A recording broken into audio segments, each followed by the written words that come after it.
This is Blake Carrington, 21Blackstreet.com, live at the National Book Club Conference in Atlanta, Georgia, with the author Imani. I said it right. I said it right. And she's the author of her latest book, You Are Not Alone. Now, do you have any other titles that are currently out?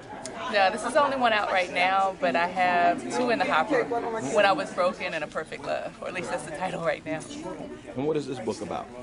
You Are Not Alone, I guess I have to backtrack and say, I thought I would always write fiction, but I ended up writing an inspirational book, and that's what You Are Not Alone is. It's a book of inspirational thoughts, basically chronicling my 5 a.m. conversations with God. So I write all about my hopes, dreams, fears, doubts. In it, I think the reader is able to see some of themselves, find out that someone else shares the same questions. And in the end, I leave the reader with answers that I felt came from God during my 5 a.m. sessions with them. And where are you originally from? I'm from Houston, but I live in Atlanta. So would you say everything in the book, are they actual accounts of your life or from friends, family? Most of it is from me.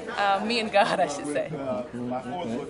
And so would you say that this is kind of an account of your experiences throughout life?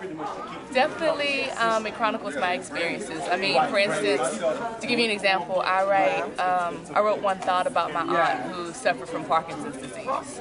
And my aunt never claimed the illness. She, at all times, I mean, she continued to play the piano, she drove, she did a lot of things that she should not have been able to do, or at least others would have said she wasn't able to do because of her disease, or the label that she was given. But she never claimed it. She had a positive mindset, and because of it, she lived a life that didn't seem to be affected by the disease. And so when I write, I journal, like I said, maybe 2 to 3 pages. The first page is about her and her mindset, and I end up talking about how our thoughts affect our reality, and encouraging the reader then to think on positive things and thereby affect their future. Now, was there some book that you read that inspired you to feel like you could write a book?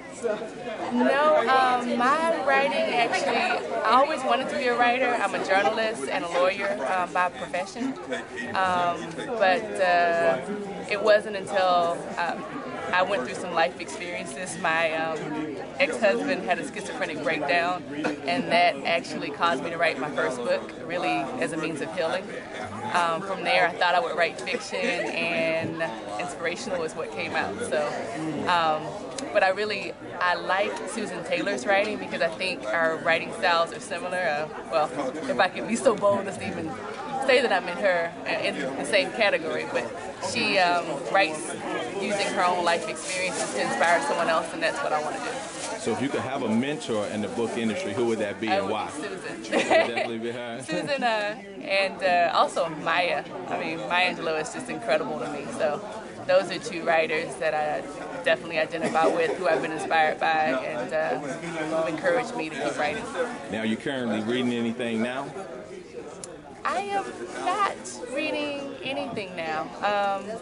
I think that my most recent reading has been of Paulo Coelho's books. I don't know if you've heard of him, but his most famous book is The Alchemist, and he writes about people following their personal legends. So I like reading his books, and I think I'm on like maybe the 5th book of his so far. So. And what genre would you consider your book to be? It is inspirational fiction and inspirational nonfiction. Now, are you familiar with the genre urban street lit? As it's been termed? Loosely. Okay. And what do you think about that as far as literature is concerned? Or do you have any thoughts? I think that writing is art, and so people should follow their artistic values in writing. So, I mean, I don't have a problem with urban street lit. And I think everything has its place. And do you have any advice for a young lady who is thinking about becoming a writer? What advice would you give her on how to go about it? Write from the heart, write every day, and don't be motivated by how many books you sell. Don't set out to sell a certain number of books. Instead, set out to tell your story and let the rest follow from there. Now, is your book self-published or is it published by? This book is self-published. Go on. I was going to ask you, what made you decide to go the route of self-publishing? Well, my thought was, this is the book of inspirational thoughts, as I said before, so I thought I would use this as a means to get my name out, to just kind of test the market and start to develop a following, so that when I go to a publisher, I actually can say, you know, I already have a strong readership. And I think that that'll put me in a better position to negotiate a better deal if I go with traditional publishing one day. But I might not. So. And where can people find your book at? Is there, or if they want to get in contact with you for a book signing?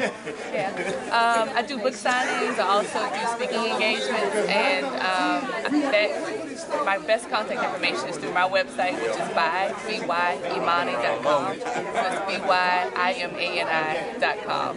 And Imani, if you didn't know, means faith. Everything I write is by faith, so that's why I chose to write under that name. Thank you so much. Thank you. This is Imani, and I'm here with 21Blackstreet.com.